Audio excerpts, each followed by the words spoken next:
ये सिर्फ एक भवन नहीं है, ये 140 करोड़ भारतवासियों की आकांक्षाओं और सपनों का प्रतिबिंब है।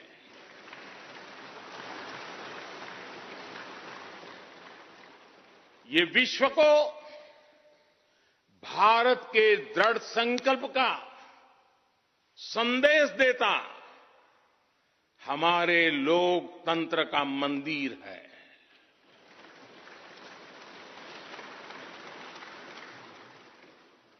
ये नया संसद भवन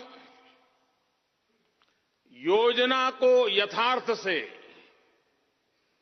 नीति को निर्माण से, इच्छा शक्ति को क्रिया शक्ति से, संकल्प को सिद्धि से जोड़ने वाली अहम कड़ी साबित होगा।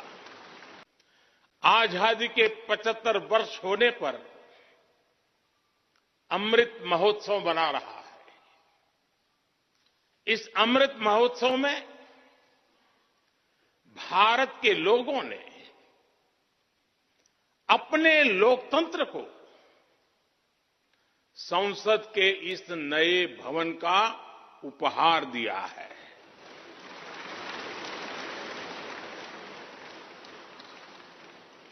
आज सुबह ही संसद भवन परिसर में सर्वपंथ प्रार्थना हुई है। मैं सभी देशवासियों को भारतीय लोकतंत्र के इस स्वर्णिम क्षण की बहुत बहुत बधाई देता हूं। साथियों, आज इस ऐतिहासिक अवसर पर कुछ देर पहले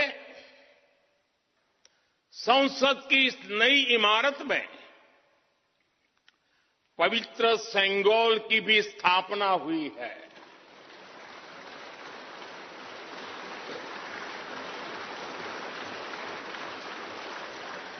महान चोल साम्राज्य में सेंगोल को कर्तव्य पथ का, सेवा पथ का, राष्ट्र पथ का प्रतीक माना जाता था।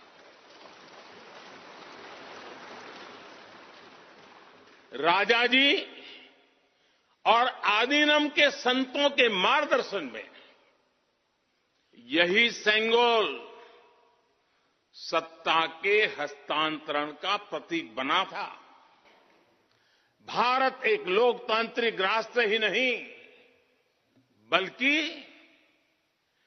लोकतंत्र की जननी भी है, मदर ऑफ डेमोक्रेसी भी है। भारत आज वैश्विक लोकतंत्र का भी बहुत बड़ा आधार है। लोकतंत्र हमारे लिए सिर्फ एक व्यवस्था नहीं, एक संस्कार है, एक विचार है, एक परंपरा है। हमारे वेद हमें सभाओं और समितियों के लोकतांत्रिक आदर्श सिखाते हैं।